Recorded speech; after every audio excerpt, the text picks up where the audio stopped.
Quick 25 ಗೆ ಸ್ವಾಗತ. ನಾನು ಚೈತ್ರ ಅಂಚನ್. ಈ ಕ್ಷಣದ 25 ಸುದ್ದಿಗಳನ್ನು ಕ್ವಿಕ್ ಆಗಿ ನೋಡೋಣ.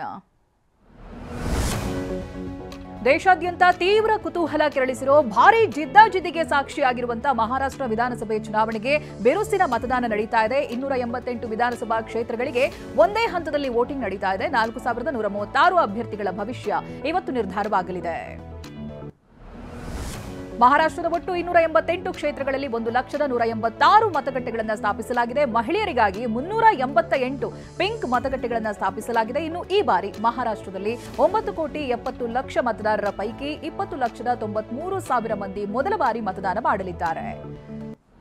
ಮಹಾರಾಷ್ಟ್ರದಲ್ಲಿಂದು ಘಟಾನುಘಟಿ ಅಭ್ಯರ್ಥಿಗಳ ಭವಿಷ್ಯ ನಿರ್ಧಾರವಾಗಲಿದೆ. ಕೊಪ್ರಿ ಪಚ್ಚನಾಡಿ ಕ್ಷೇತ್ರದಿಂದ ಮಹಾರಾಷ್ಟ್ರ ಸಿಎಂ ಏಕನಾಥ್ ಶಿಂದೆ, ಡಿಸಿಎಂ ದೇವೇಂದ್ರ ಫಡ್ನವೀಸ್ ನಾಗ್ಪುರ ನೈಋತ್ಯ ಕ್ಷೇತ್ರದಲ್ಲಿ ಸ್ಪರ್ಧಿಸಿದರೆ, ಬಾರಾಮತಿ ಕ್ಷೇತ್ರದಿಂದ ಡಿಸಿಎಂ ಅಜಿತ್ ಪವಾರ್, ವರ್ಲಿಯಿಂದ ಆದಿತ್ಯ ಠಾಕ್ರೆ ಕಣದಲ್ಲಿದ್ದಾರೆ.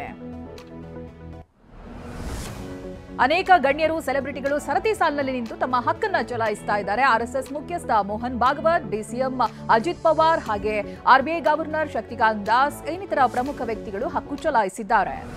ವಿಧಾನಸಭಾ ಚುನಾವಣೆ ಹಿನ್ನೆಲೆ ತಾರೆಯರು ತಮ್ಮ ಹಕ್ಕನ್ನು ಚಲಾಯಿಸಿದ್ದಾರೆ. ನಟ ಅಕ್ಷಯ್ ಕುಮಾರ್ ಸೇರಿದಂತೆ ಹಲವು ನಟ ನಟಿಯರು ಮತ ಹಾಕಿದ್ದಾರೆ. ಇನ್ನು ಕ್ರಿಕೆಟ್ ದಂತಕತೆ ಸಚಿನ್ ತೆಂಡೂಲ್ಕರ್ ಕುಟುಂಬ ಸಮೇತವಾಗಿ ಆಗಮಿಸಿ ಹಕ್ಕು ಚಲಾಯಿಸಿದರು.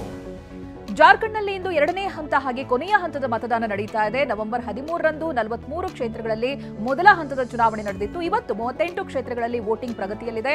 31 ಸೂಕ್ಷ್ಮ ಮತಗಟ್ಟೆಗಳು ಅನ್ನೋದಾಗಿ ಗುರುತಿಸಲಾಗಿದೆ. ಇಬ್ಬರು ಚಿನ್ನದ ಸರಕಳ್ಳರನ್ನ ಹುಣಸೂರು ಗ್ರಾಮಾಂತರ ಪೊಲೀಸರು ಬಂಧಿಸಿದ್ದಾರೆ. ಸಾಲಿಗ್ರಾಮ ತಾಲೂಕು ಕೆಲ್ಲೂರು ಹೊಸಕೋಟೆ ಗ್ರಾಮದ ವಸಂತ, ಗಿರೀಶ್ ಬಂಧಿತ ಆರೋಪಿಗಳು ಅರೆಸ್ಟ್ ಆಗಿದ್ದಾರೆ. ನೀರ್ ಕೇಳೋ ನೆಪದಲ್ಲಿ ಮಹಿಳೆಯ ಚಿನ್ನದ ಸರ ಕಿತ್ತು ಪರಾರಿಯಾಗಿತ್ತು. ನಕ್ಸಲ್ ನಿಗ್ರಹ ಪಡೆ ಹಾರಿಸಿದ AK-47ನ 3 ಗುಂಡುಗಳು ವಿಕ್ರಮ್ ಗೌಡನ ದೇಹ ಸೀಳಿವೆ ಅನ್ನುವಂತ ಮಾಹಿತಿ TV9ಗೆ ಲಭ್ಯವಾಗಿದೆ. 1 ಗುಂಡು ತೊಡೆ ಹಾಗೆ ಮತ್ತೆರಡು ಗುಂಡು ಪಕ್ಕೆಲು ಬಿಗಿ. ಆತನ ಬಳಿ ಇದ್ದಂತಹ 9mm ಕಾರ್ಬೈನ್ ಗನ್ ಹಾಗೆ ಬ್ಯಾಗ್ ಅನ್ನ ವಶಪಡಿಸಲಾಗಿದೆ. ವಿಕ್ರಮ್ ಗೌಡ ಎನ್ಕೌಂಟರ್ ಬಳಿಕ ಕೂಂಬಿಂಗ್ ಕಾರ್ಯಾಚರಣೆ ಕೂಡ ತೀವ್ರಗೊಂಡಿದೆ. ಚಿಕ್ಕಮಗಳೂರಿನಲ್ಲಿ ಮುಂಡಗಾರು ಲತಾ ತಂಡಕ್ಕಾಗಿ ತೀವ್ರ ಶೋಧ ನಡೆಸಲಾಗ್ತಾ ಇದೆ. ಉಡುಪಿಯಲ್ಲಿ ಸುಂದರಿಗಾಗಿ ಕೂಂಬಿಂಗ್ ಕಾರ್ಯಾಚರಣೆ ನಡೆಸಲಾಗ್ತಾ ಇದೆ. ದೇವನಹಳ್ಳಿಯ ಹೊಸಕೋಟೆ ತಾಲೂಕಿನ ತಿರುಮಲ ಶೆಟ್ಟಿಹಳ್ಳಿ ಪೊಲೀಸರು 25 ವರ್ಷಗಳಿಂದ ತಲೆಮರೆಸಿಕೊಂಡಿದ್ದಂತ ಇಬ್ಬರು ಆರೋಪಿಗಳನ್ನು ಬಂಧಿಸಿದ್ದಾರೆ. 46 ಪ್ರಕರಣಗಳಲ್ಲಿ ಬೇಕಾಗಿದ್ದಂತ ಸರ್ದಾರ್ ಹಾಗೆ ಸುಹೇಲ್ ಎಂಬುವರು 25 ವರ್ಷಗಳ ಬಳಿಕ ಅರೆಸ್ಟ್ ಆಗಿದ್ದಾರೆ. ನೆಲಮಂಗಲ ತಾಲೂಕಿನ ಕಂಬಾಳು ಗೊಲ್ಲರಹಟ್ಟಿಯಲ್ಲಿ ಮಹಿಳೆ ಕೊಂದ ನರಭಕ್ಷಕ ಚಿರತೆ ಸೆರೆಗೆ ಅರಣ್ಯ ಇಲಾಖೆ ಸರ್ಕಸ್ ಮಾಡ್ತಾ ಇದೆ. 6 ಬೋನ್ಗಳನ್ನ ಇಟ್ಟಿದ್ರು, ಚಿರತೆ ಸುಳಿವೇ ಇಲ್ಲ. ಬೋನ್ನಲ್ಲಿ ನಾಯಿಗಳನ್ನ ಇರಿಸಿ 2 ದಿನದಿಂದ ಕಾಯಲಾಗ್ತಾ ಇದೆ. 40 ಸಿಬ್ಬಂದಿ ಸ್ಥಳದಲ್ಲೇ ಬೀಡು ಬಿಟ್ಟಿದ್ದಾರೆ. ದೆಹಲಿಯಲ್ಲಿ ವಾಯು ಮಾಲಿನ್ಯ ಗುಣಮಟ್ಟ ಸೂಚ್ಯಾಂಕ 500ಕ್ಕೆ ತಲುಪಿದೆ. ರಾಷ್ಟ್ರ ರಾಜಧಾನಿಯಲ್ಲಿ ಜನಜೀವನ ಮತ್ತಷ್ಟು ಅಸ್ತವ್ಯಸ್ತವಾಗಿದೆ. ಉಸಿರಾಟದ ಸಮಸ್ಯೆಯಿಂದ ಆಸ್ಪತ್ರೆಗೆ ಬರೋವರ ಸಂಖ್ಯೆ ಕೂಡ 300ರಷ್ಟು ಏರಿಕೆಯಾಗಿದೆ. ವಾಯು ಮಾಲಿನ್ಯ, ದಟ್ಟ ಮಂಜಿನಿಂದ ವಾಹನ ಸಂಚಾರಕ್ಕೂ ಕೂಡ ಅಡಚಣೆಯಾಗ್ತಾ ಇದೆ. ಇನ್ನೇನು ಲೋಕಸಭೆಯ ಚಳಿಗಾಲದ ಅಧಿವೇಶನಕ್ಕೆ ಕೆಲವೇ ದಿನಗಳು ಮಾತ್ರ ಬಾಕಿ ಇವೆ. ಹೀಗಾಗಿ ಲೋಕಸಭೆಯ ಸ್ಪೀಕರ್ ಓಂ ಬಿರ್ಲಾ ಅವರು ಚಳಿಗಾಲದ ಅಧಿವೇಶನಕ್ಕಾಗಿ ತಯಾರಿಯನ್ನ ಆರಂಭಿಸಿದ್ದಾರೆ. ತಮ್ಮ ಕಚೇರಿಯ ಅಧಿಕಾರಿಗಳೊಂದಿಗೆ ಲೋಕಸಭೆಯನ್ನ ಒಂದು ಸುತ್ತು ಹಾಕಿ ಪರಿಶೀಲನೆ ನಡೆಸಿದ್ದು ಅಗತ್ಯ ಏರ್ಪಾಡುಗಳನ್ನು ಮಾಡುವಂತೆ ಅಧಿಕಾರಿಗಳಿಗೆ ಸೂಚನೆ ನೀಡಿದ್ದಾರೆ.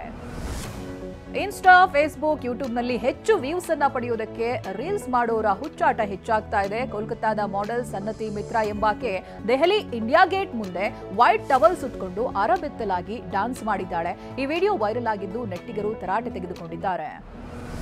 ಏರ್ ಇಂಡಿಯಾ ವಿಮಾನ ತಾಂತ್ರಿಕ ಕಾರಣದಿಂದ ಥೈಲ್ಯಾಂಡ್ನ ಫುಕೆಟ್ನಲ್ಲಿ 3 ದಿನ ಸಿಕ್ಕಾಕೊಂಡಿದ್ದು ದೆಹಲಿಗೆ ಬರಬೇಕಿದ್ದಂತ 100 ಪ್ರಯಾಣಿಕರು ಪರದಾಡಿದ್ದಾರೆ.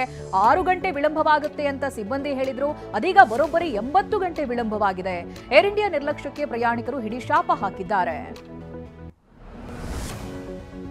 ಸಂಗೀತ ಲೋಕದ ಮಾಂತ್ರಿಕ, ಆಸ್ಕರ್ ಪುರಸ್ಕೃತ ಸಂಗೀತ ನಿರ್ದೇಶಕ AR ರೆಹಮಾನ್ ಸಂಸಾರದಲ್ಲಿ ಬಿರುಗಾಳಿಗೆದ್ದಿದೆ. 29 ವರ್ಷಗಳ ದಾಂಪತ್ಯ ಅಂತ್ಯವಾಗಿದೆ. ರೆಹಮಾನ್ ಪತ್ನಿ ಸೈರಾ ಭಾನು ಬೇರೆಯಾಗುವುದಕ್ಕೆ ನಿರ್ಧರಿಸಿದ್ದು ಡಿವೋರ್ಸ್ ನೀಡಿದ್ದಾರೆ.